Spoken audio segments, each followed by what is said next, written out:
Hi guys, ඔන්න අදත් අපි කාලෙකට පස්සේ වීඩියෝ එකක් අරන් ආවා.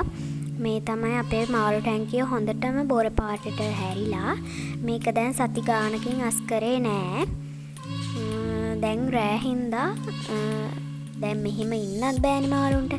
ඒක නිසා අපි වතුර ටික විතරක් පොඩ්ඩක් මාරු කරනවා. මෙන්න මේ විදිහට වතුර ටික විතරක් අයින් කරගන්නවා. මොකද නැත්තම් හෙට වුණොත් මාළු ටිකත් අප්සෙට් වෙනවා. මේ ඉන්නේ අපේ මාළු ටික. ගොඩාක් කාලයක් රැකගෙන හිඳපු මාළු ටික.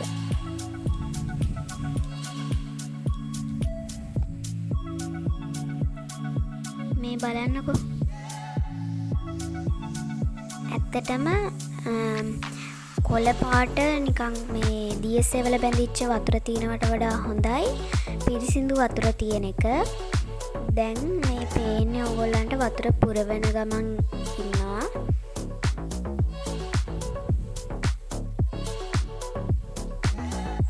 දැන් අපි වතුර මෙන්න මේ විදිහට පුරව ගත්තට පස්සේ ඕගොල්ලන්ට පේනව නේද කලින් අර බොර පාටට වඩා ටිකක් පාට අඩු වෙලා. එතකොට අපිට හදිස්සියකදී අස් කරගන්න ඕන නම් ඕගොල්ලන්ට මේ ක්‍රමේ භාවිතා කරන්න පුළුවන්. අපිත් මේ රෑ බෝ වෙච්ච හින්දා තමයි මෙහෙම අස් කරේ. නැත්නම් අපි ෆුල් අස් කරනවා. කියන්නේ හොඳටම අස් කරනවා.